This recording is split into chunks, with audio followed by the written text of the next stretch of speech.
Olá, amigos que acompanham o The Papo, sejam muito bem-vindos a mais uma edição do seu podcast semanal. O The Papo tá no ar, querido. E se você chegou até aqui, olha, custa nada, já dá uma dedada lá no like, curte o nosso canal, segue a gente, ativa os sininhos das notificações. E toda semana tem vídeo novo ou áudio novo, porque também dá para ouvir lá no Spotify. Aliás, também dá para assistir no Spotify, porque já era para ouvir, né? Agora dá para assistir.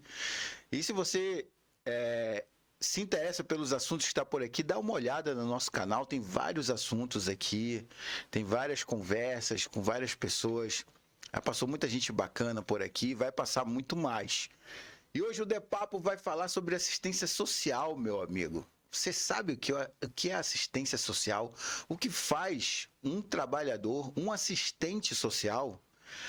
Para você que pensa que assistente social só aparece na hora da chuva para entregar a cesta básica, você está enganado, meu amigo. E é sobre esse assunto, para tirar essas dúvidas, que eu trouxe aqui no estúdio a Nice Pinheiro, que abriu esse espaço para a gente para falar. Ela é uma profissional gabaritada, que trabalha na assistência social já tem um bom tempo e que vai tirar as nossas dúvidas, todas as nossas dúvidas.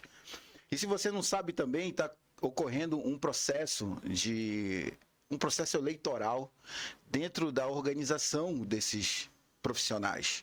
Para a gente saber também sobre isso, ela vai tirar nossa dúvida e vai conversar com a gente sobre isso. Obrigado, Nice, por estar aqui, se fazer presente no nosso estúdio. Bom dia você, André. E bom dia também a todos os ouvintes aí que estão conosco nessa manhã aqui. Nós estamos aqui para esclarecermos toda e qualquer dúvida. Estamos aqui enquanto Chapa 2, Avante CRES Amapá, no intuito de um debate aberto, esclarecedor com você que está aí do outro lado da Câmara e pode contar conosco aí que os esclarecimentos aqui são reais. Nice, primeiro, bora tirar esse elefante branco de dentro da sala. Qual é o trabalho do assistente social? Primeiro, fala pra gente o que é a assistência social, como foi que ela surgiu? Bem, a assistência social, André, ela é uma política social. E aí, um outro debate, a gente vai colocar o que é a diferença da política pública para a política social. Aqui, especificamente, a assistência social, ela é uma política social como direito de todos e dever do Estado.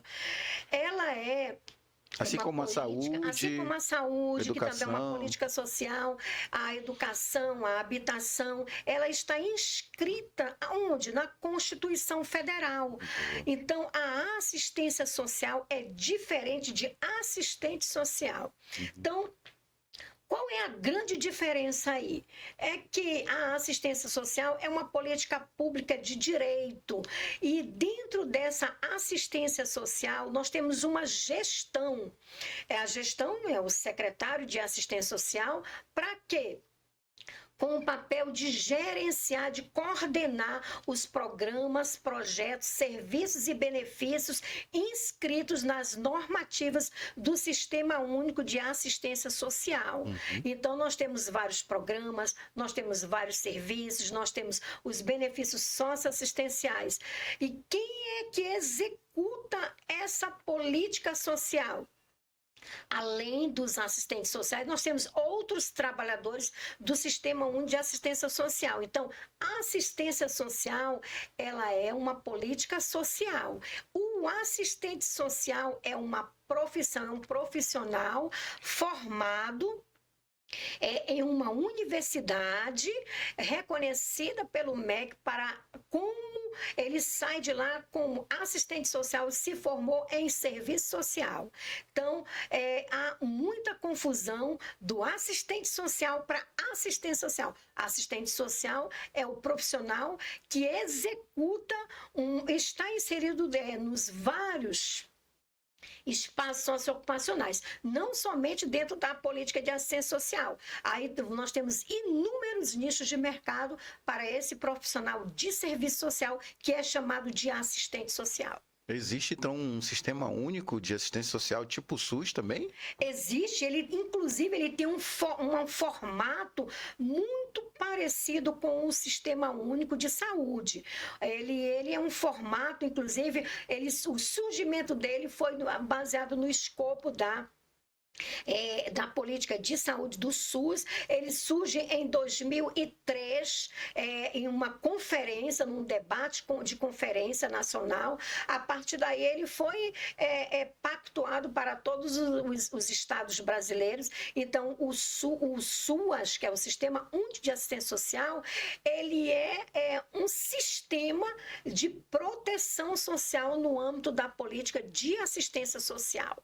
A formato também do SUS, ele tem a proteção social básica, que é a parte da prevenção, e tem a proteção social especial, que vai trabalhar com os direitos protetivos daquelas situações em que o sujeito tem aí as suas violações de direitos. Então, ele tem um formato bem parecido aí do SUS. Agora, as pessoas chegam a confundir muito, né, o trabalho do profissional assistente social com um trabalho assistencialista, né? Exatamente, André. Inclusive, essa é uma dúvida que a gente encontrou muito aí nas nossas visitas aí à Chapa 2. Nós estamos entrando aí nos espaços socioocupacionais, e essa aí, companheiros e companheiras, é uma dúvida latente, porque o assistencialismo, ele é uma forma, André, caritativa, é uma forma de benemerência, é uma forma de doação, que muitas pessoas podem fazer. Aí nós não nos opomos a esse tipo de atividade, de ação, mas ele não é executado pelo assistente social. Por quê? Porque o assistencialismo, ele é uma forma de entrega sem ter uma análise conjuntural. Já o assistente social, ele, ao fazer, por exemplo, uma doação, nós temos sim, dentro de um CRAS, que é a Casa da Família, nós temos a concessão dos benefícios assistenciais, a exemplo de uma entrega de cesta básica, mas existe uma grande diferença do doar. O doar é completamente diferente, né, de um benefício. Por quê? Aonde está exatamente essa diferença?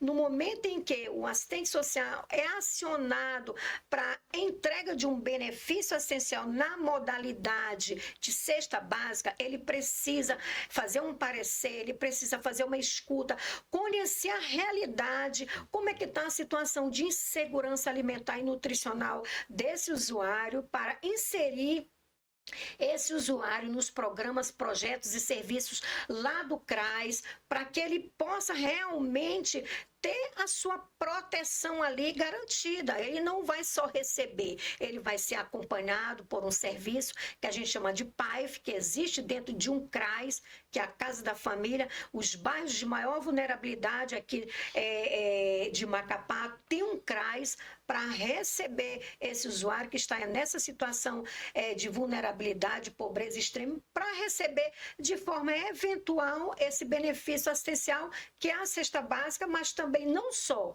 ele também vai estar inserido em um serviço. Entendi.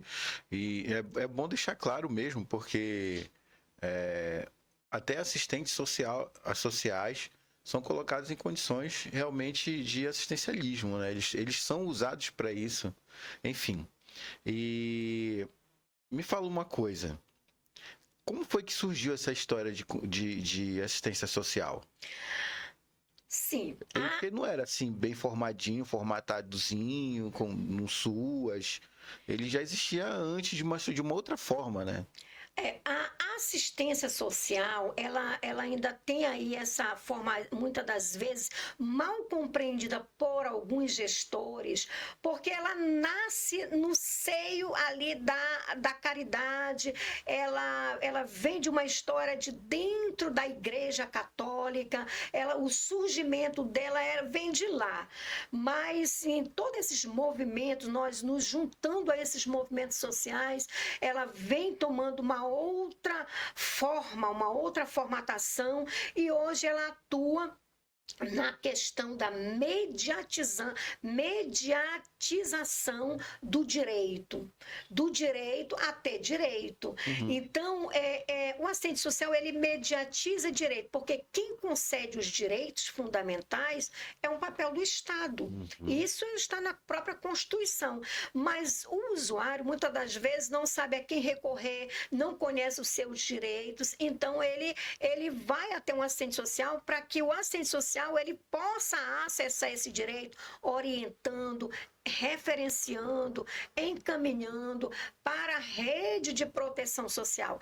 E isso é muito confundido, André, pelo seguinte, porque o assistente social, ele conhece todas as nossas legislações, porém, o gestor, ele ainda precisa muito desse esclarecimento. E nessas conversas, nessas visitas, a gente pode perceber que os gestores, eles estão aí ainda buscando essa compreensão. Só o fato de nos ouvir, querer entender, já é uma proximidade desses integrantes da Chapa 2, no sentido de ouvir, de acolher essa escuta, de acolher esses gestores, para poder explicar a diferença do assistencialismo, o papel do assistente social dentro da política social. Então, isso é muito importante. Esse diálogo da Chapa 2 com os gestores tem sido muito importante para poder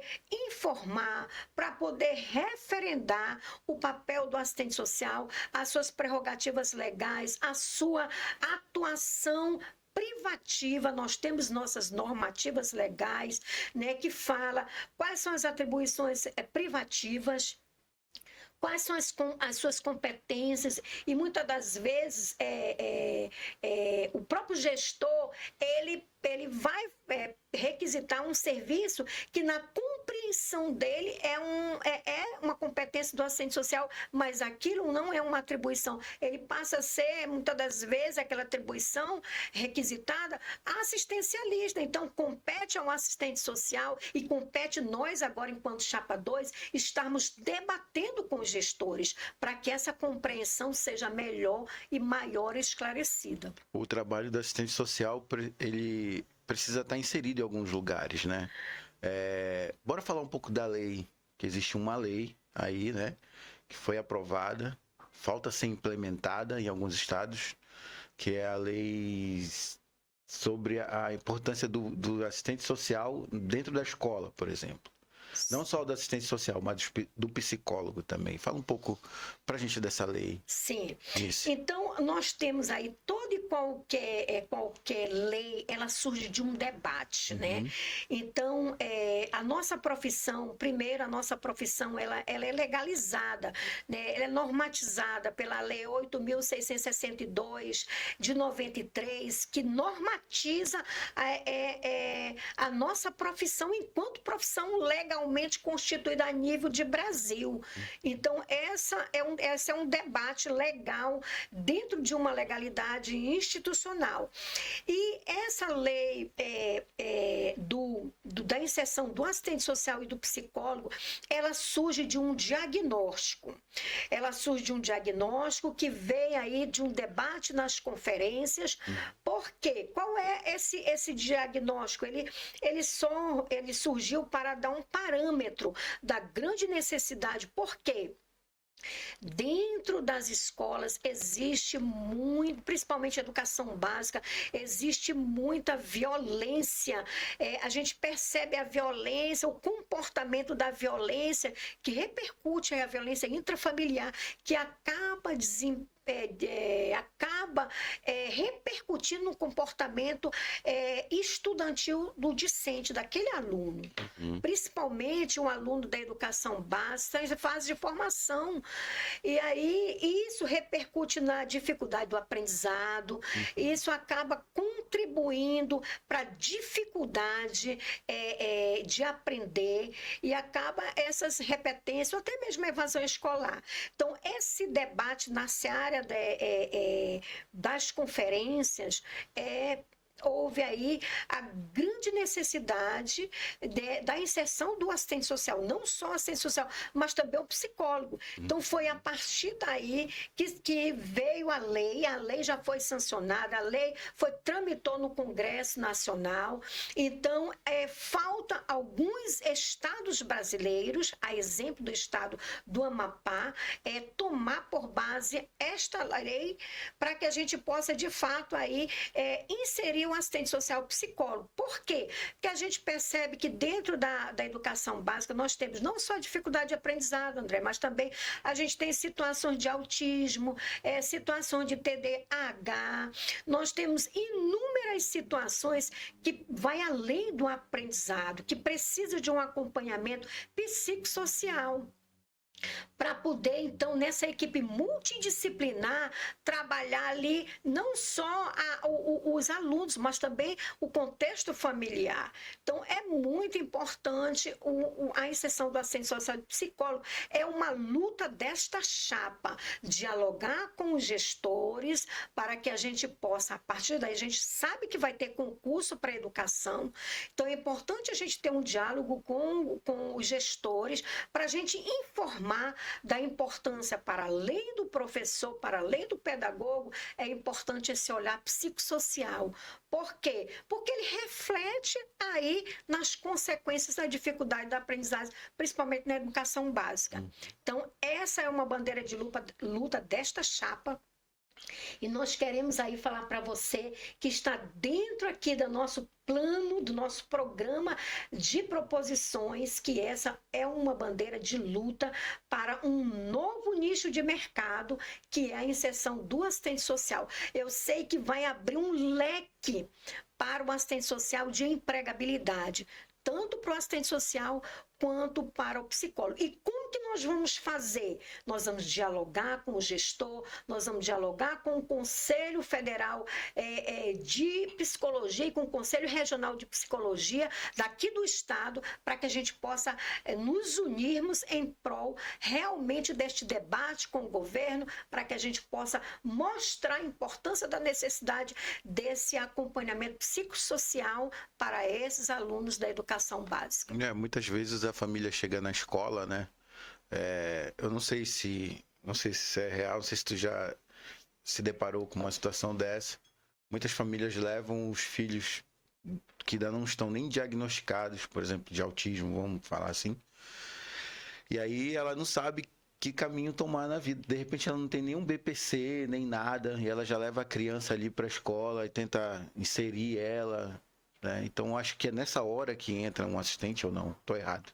Não, tá certo, porque, na verdade, o papel ali do pedagogo é o papel do pedagogo, ele tem uma especificidade, uma especificidade que é a parte pedagógica, ele tem toda uma carga horária. Já o olhar do assistente social e do psicólogo já é, por exemplo, o assistente social vai ver uma visão mais holística, né, da criança. Uma visão mais de totalidade, uma visão de saber se aquela família tem um BPC, talvez nem conheça o que é o benefício de prestação continuada, quais são os caminhos a percorrer. E isso o pedagogo não tem essa informação. Não tem esse conhecimento de orientar, de encaminhar para a concessão desse benefício, para acessar esse direito, que é um direito assistencial, benefício de prestação continuada, por onde ele vai começar, quais são os caminhos. Então, essa é uma orientação de competência do assistente social,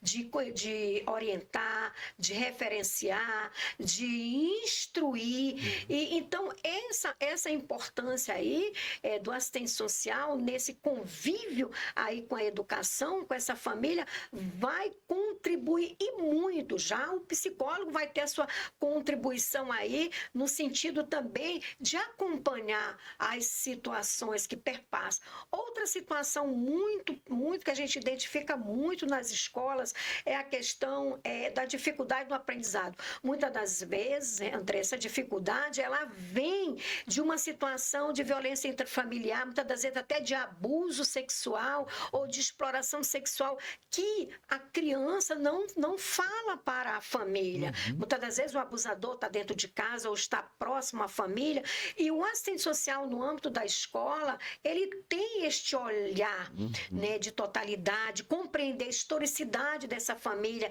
de fazer uma escuta ativa. Então, é importante dialogar com esse gestor para que ele compreenda, a partir desse concurso que vai haver, não só no estado aqui do Amapá, mas esta é uma exigência, a partir da lei, que seja efetivada a nível de Brasil, né, esse profissional dentro da educação básica, tanto assistente social quanto psicólogo. Tu tem informação se em algum lugar do país já tem assistente social participando de concursos da educação, entrando nas escolas? Sim, essa lei já foi efetivada? Nós temos aqui um exemplo no Maranhão. No Maranhão. O estado do Maranhão, como nós somos consultoras e nós andamos aí por vários estados, então a gente fez essa fala e eu achei muito interessante. A partir dessa fala, houve essa sensibilização, houve essa sensibilidade para que, né, no próprio edital incorporasse aí o assistente social dentro da educação. Hoje ainda está de forma incipiente no Maranhão, porque eles colocaram só na gestão. Mas entendi. é importante que o assistente social esteja na escola, dentro do espaço estudantil, dentro da escola. Então, hoje, lá no Maranhão, por exemplo, ele está na gestão, mas ele faz a itinerância na escola. Não é o suficiente, mas já é o início de um debate. É igual o psicólogo também, né? Deve estar da mesma forma. Sim, lá no Maranhão nós temos aí esse exemplo, mas o psicólogo e o assistente social ainda estão no âmbito da gestão da educação, né? Mas eles fazem a itinerância aí no âmbito da escola, o que não é ainda o suficiente, o que não é a nossa necessidade real, porque a necessidade real, aquilo que se expressa enquanto questão social está no âmbito da escola, né? Ali a gestão é mais a questão do planejamento estratégico, né, do plano de ação, mas o que se expressa enquanto questão social está ali dentro da sala de aula. Então, essa proximidade desses profissionais é fundamental. E qual é a justificativa do gestor, geralmente? Por que não se faz concurso para... Olha, onera muito a folha, o que é? A maior justificativa que a gente tem debatido é a questão orçamentária. Quando se fala em questão orçamentária, André, a gente já tem que falar em plano plurianual. A gente sabe que, a início de ano, a gente sabe que vai tramitar aí nas assembleias, nas câmaras municipais, o PPA. Então, é muito importante esse diálogo agora, no início que a gente está em campanha, na chapa 2, Avante Cresce, por um Amapá e mais que possa, de fato, as ações acontecerem a nível de debate, é a gente dialogar. Por quê? Porque o PPA, a lei orçamentária, ela vai tramitar na Assembleia. Então, é importante a gente falar. Por quê? Porque precisa de planejamento orçamentário. Porque um concurso, ele vai precisar de um planejamento, de orçamento, para ver como que esses profissionais serão pagos. Então, precisa estar contemplado na lei orçamentária, na lei orçamentária, no plano plurianual. Então, é um debate importante no início de ano, para que a gente possa, então, já pensar aí nesse debate a nível de planejamento estadual, porque o concurso, ele já orça, né, ali quais são as despesas que irão acarretar em todas as inserções dos profissionais que estarão aí disponíveis nas vagas. Então, é importante esse debate início do ano, para que a gente possa, então, a partir desse diálogo, mostrar a importância. Mas a grande assim, dificuldade é orçamentária. E como é que vocês estão organizados aqui no Amapá? Vocês têm conselho, tem sindicato? Como é que está isso aí? Bem, Como é que a categoria está organizada? Nós somos aí, o Conselho Regional de Serviço Social, ele já existe há 26 anos aqui no estado. Sério? Qual é? Muito tempo, né? 26 anos. Caramba, no dia 23 anos. de fevereiro de 2026, fez 26 anos. Então, E a gente ouve pouco sobre essa... Desculpa estar te interrompendo. Muito pouco. Mas a gente ouve muito pouco, por exemplo, sobre essa lei que a gente acabou de conversar aqui. A gente ouve pouco, ela não está no debate público. Exatamente. Então, muitos gestores... E num conselho aqui, né? Exatamente. A gente tem percebido isso aí nas nossas visitas, porque o assistente social conhece, mas a população, por isso é importante esse debate, a população não conhece o papel do Conselho Regional de Serviço Social. Qual é o papel? Ele tem um papel normativo. Esse papel, né, criado por lei, que é a lei aí que cria o Conselho, que é uma autarquia pública federal, ele tem a missão, ele tem o objetivo de fiscalizar o exercício profissional do assistente social, que está inserido na política de assistência social, mas não só, ele está inserido, o assistente social, em toda e qualquer política social que você possa imaginar, inclusive privada também, entidades não governamentais, a exemplo da PAI, também e outras mais, também tem um assistente social, porque ele é o profissional que vai mediar o direito protetivo, que é dever do Estado, enquanto referendar esse direito. Então, o Conselho, ele vai aí fiscalizar o exercício profissional. Agora, como que tem sido essa fiscalização? Qual é o nosso diferencial enquanto proposta? E aí nós temos aqui o nosso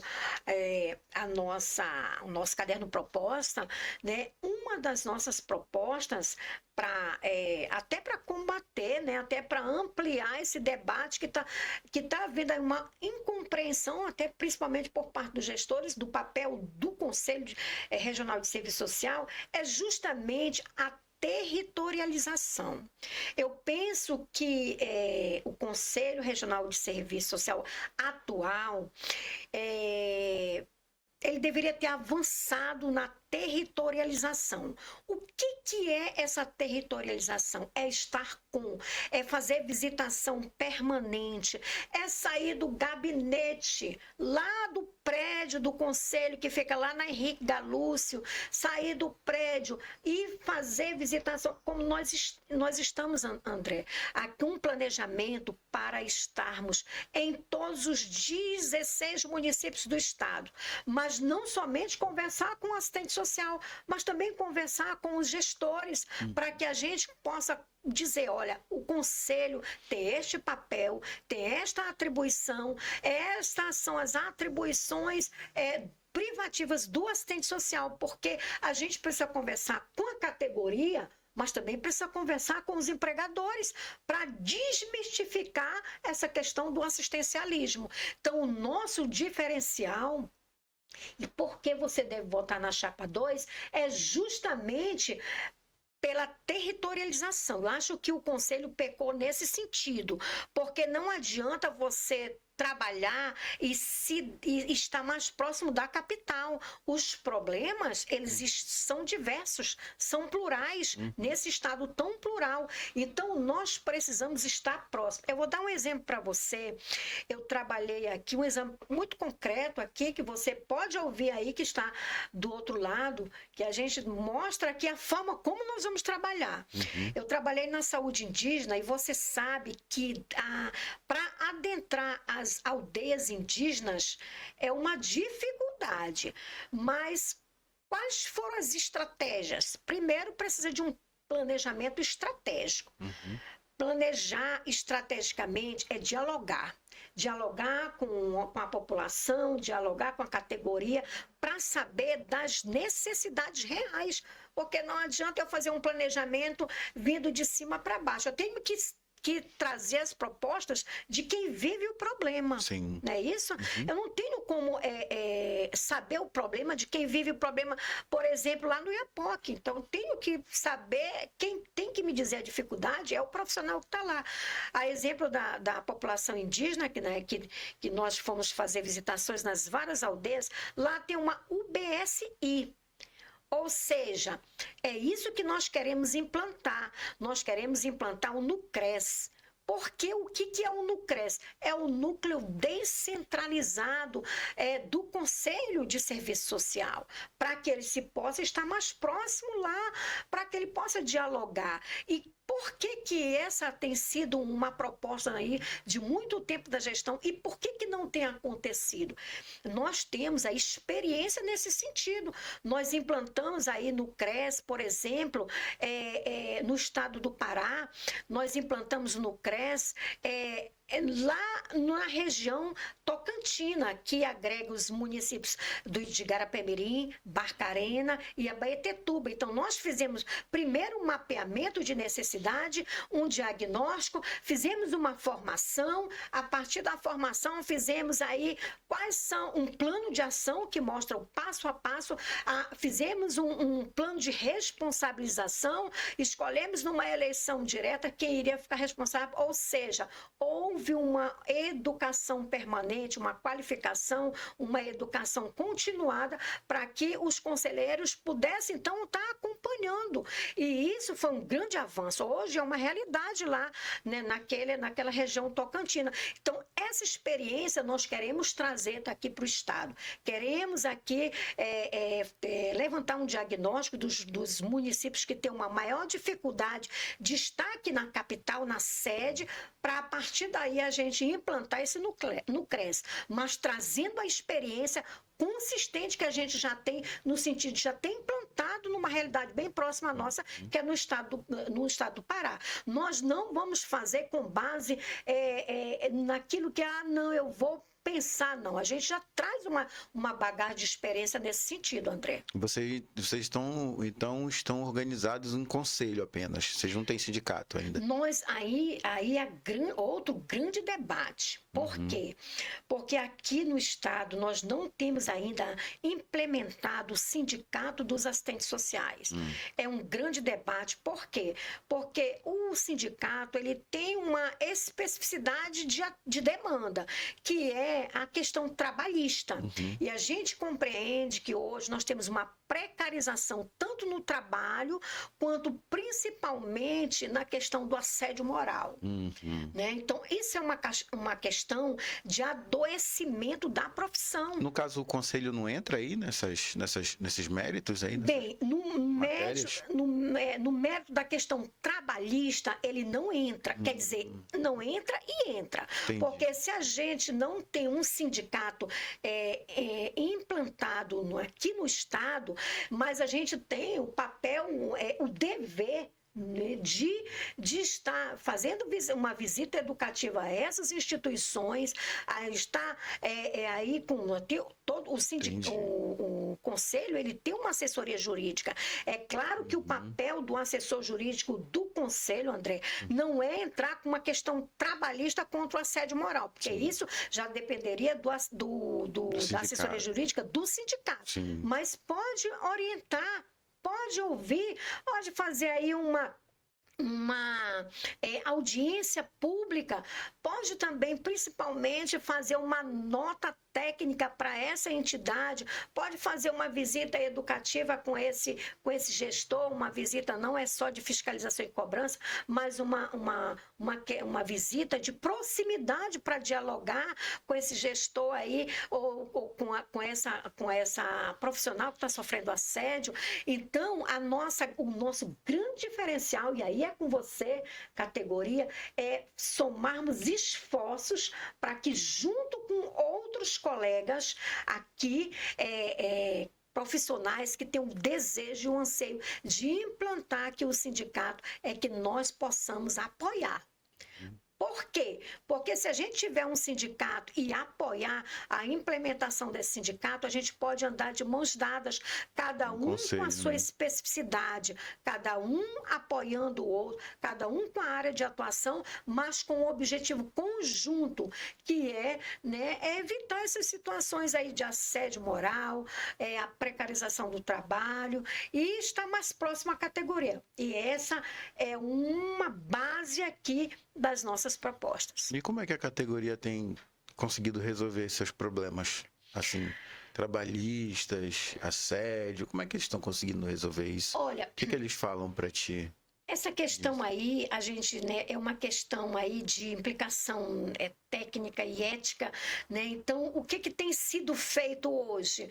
É mais uma abordagem do que o assistente social precisa fazer um documento para o conselho, e aí o conselho age de uma forma ainda muito incipiente nesse sentido, né? Então, a gente precisa avançar. Porque eu mesma aqui trabalhando, eu já sofri situações de assédio moral, de adoecimento. Não convém aqui me falar qual foi o local, mas a tratativa foi de forma muito incipiente, assim, com a gestão atual. Então, a gente precisa debater isso até enquanto mesmo um fórum de debate para que a gente possa avançar. E a importância do sindicato é para que, de fato, ele possa consolidar e estar mais presente na vida desse profissional, né? Nós, enquanto conselho, aí, nós vamos abraçar essa causa, para que a gente possa, de fato, trabalhar de mãos dadas. Ninguém, André, trabalha só. Por isso que nós temos aí os 3 P's que eu trago aqui, que sustentam o tripé da nossa campanha. São os 3 P's, que é importante a gente falar aqui dos 3 P's para a categoria. Os 3 P's.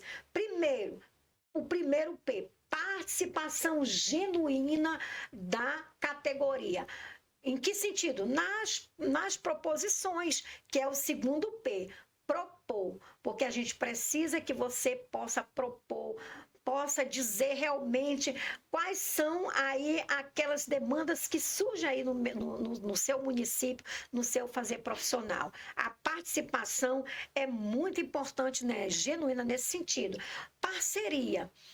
A parceria com o público-privado, com os gestores, é extremamente relevante, porque não dá para você trabalhar em pleno século XXI de forma isolada, sem um diálogo político, sem um diálogo ético-político, dentro de uma ética. Não é a questão partidária, mas é a questão de trazer o diálogo para o debate no cenário político. Porque a gente precisa debater com os empregadores que estão no cenário político. Né? Então, é importante a gente ter uma agenda de debate política, até porque a gente precisa do orçamento, né? O orçamento de cofinanciamento, a gente precisa debater a questão da inserção da assistência social, a gente precisa debater com os políticos. Isso é importante, ter uma mesa de debate, ter uma mesa de negociação, ter uma representatividade de debate aí nas audiências das câmaras, da Assembleia. É muito importante esse debate. Então, o P de parceria é o que nos move. E o terceiro? Então, são 3 P's. Falei participação genuína, parceria e proposição. Falei do terceiro P, que é proposição. Porque propor é ouvir aquela escuta mais ativa, estar ali junto, visitando os municípios, ouvindo as dores dos colegas e entendendo a real necessidade de cada um dos 16 municípios que temos aqui no estado. Não sei se vai ser uma pergunta muito difícil para ti, mas sabe quantos assistentes sociais tem hoje aqui no Amapá? Olha, hoje nós temos efetivamente inscritos 625 ativos aptos para votar. O que é o ativo apto para votar? Não, tu está dizendo ali dentro do contexto do conselho. Do conselho, né? Tem 600 profissionais. 625 ativos para votar. O que é o ativo? Nossa, 600. Ativo significa que está kit em 2025 pronto para votar. Porém, o nosso número de bacharéis, o que é o bacharel? Qual é a diferença do bacharel para o assistente social? O bacharel que se formou, mas ainda não está devidamente inscrito no conselho, ele não se inscreveu porque ele não está empregado, não está aí inserido no mercado de trabalho. Entendi. Se nós formos quantificar, nós temos aí um número mais de 1.000 profissionais aí aptos para estarem aí inseridos no mercado de trabalho. Nós ouvimos isso dos gestores de faculdades. Estivemos visitando aí as faculdades e a gente percebe que a cada 4 anos nós temos aí profissionais formados e aí muitos desses profissionais não se habilitam, não se inscrevem porque não tem a perspectiva de trabalho, de empregabilidade. Por isso que o concurso na área da educação é importante, porque vai ser um grande mercado para esses bacharéis se inscreverem e potencializarmos o maior número de inscritos no conselho. Porque aumentar o número de inscritos vai favorecer, por quê? Porque o conselho, ele tem a sua sobrevida maior da arrecadação das anuidades, né? Então, é importante a gente ter um número maior de inscritos e também o combate à inadimplência também é uma questão que a gente traz como proposta, André, porque hoje a gente percebe que a inadimplência é muito grande. Por que é grande essa inadimplência, pessoal? Porque a gente não se sente representada. Eu posso até dar um exemplo, se você me permitir, se ainda tiver um 2 minutinhos. Pois não. Eu vou dar um exemplo para você muito claro de não se sentir representado. Por exemplo, o IPTU. IPTU, a gente percebe que esse imposto ele tem uma grande incidência de inadimplência. Por quê? Porque o IPTU, até trouxe aqui o IPTU, ele é uma arrecadação que ele vai implementar pavimentação nos bairros, o esgotamento sanitário nos bairros, a acessibilidade de calçada. E você percebe que no Brasil, não estou falando especificamente do Estado, mas você percebe, se você for fazer um levantamento orçamentário, eu não tenho um dado preciso, mas se você for fazer, o IPT é um dos impostos que ele tem uma inadimplência muito grande. Por quê? Porque o brasileiro não se sente representado nessa questão da pavimentação, do esgotamento sanitário, que deixa muito a desejar nesse Brasil afora. Então, é um dos que ele deixa por último para pagar, muitas das vezes nem paga mesmo. Então, a mesma coisa é a questão da arrecadação da anuidade do conselho. Quando um profissional não se sente representado, o que é se sentir representado? É você ter algo além da fiscalização. Então, o que nós queremos? Aqui a nossa proposta é para além da fiscalização educativa, termos uma parceria, por exemplo, com um clube. A exemplo da OAB. A OAB tem um clube recreativo, porque nós precisamos de aglutinação, da socialização, recreação. Por quê? Porque isso também é política social. A recreação, o lazer, vai impactar diretamente na saúde mental de quem está na ponta do trabalhador assistente social, que trabalha ali na ponta. Então, nós precisamos aglutinar. Ter parceria com esses clubes é fundamental para a gente ter um momento de lazer, para a gente ter um momento de socialização com a família, de entrosamento, de pertencimento. Isso é possível. Inclusive, nós fizemos uma fala, né, com os diretores da OAB. Sim, a gente tem como ter essa parceria com a OAB nesse sentido. Então, isso é aglutinar, isso é aproximar.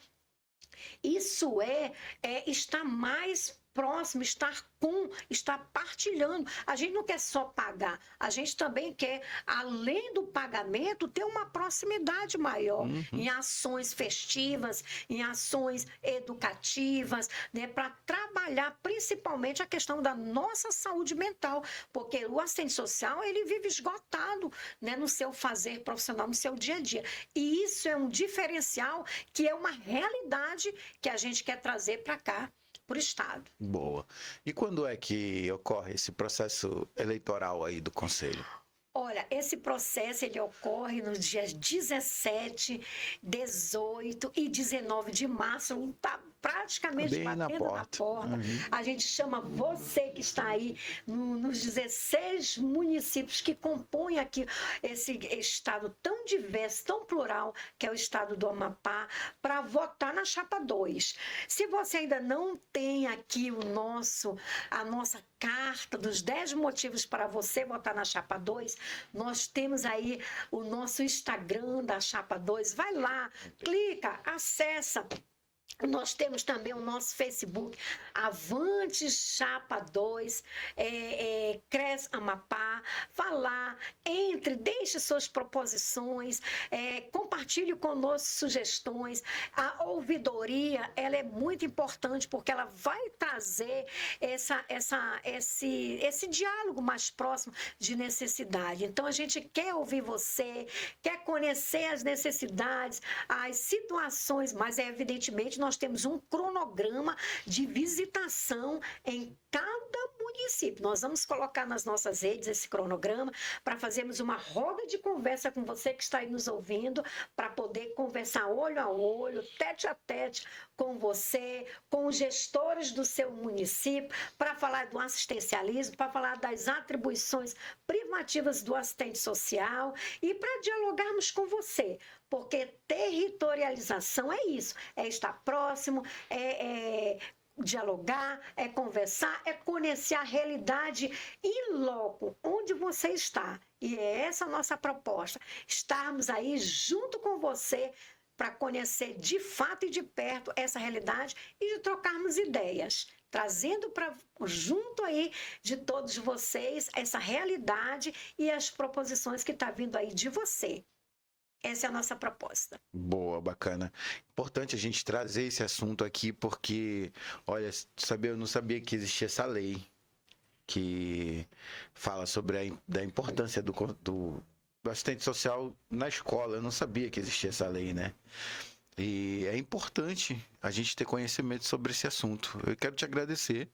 Quero te desejar boa sorte para essa tua caminhada aí. Espero que você consiga chegar. E eu quero deixar bem claro aqui que a gente também deixa esse espaço aberto para outra chapa. Quem quiser vir aqui bater um papo comigo, para a gente conversar sobre as propostas também, o espaço está aberto, você pode vir, tá bom? E sinta-se à vontade, entre em contato com a gente.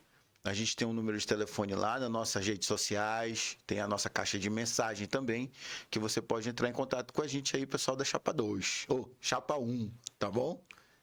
Valeu. Nício, obrigado, tá? Boa sorte, espero que você chegue lá, que você consiga alcançar seus objetivos. Muito obrigada a você que esteve conosco até agora. E aí é Chapa 2 aí, para que o CRES Amapá possa avançar.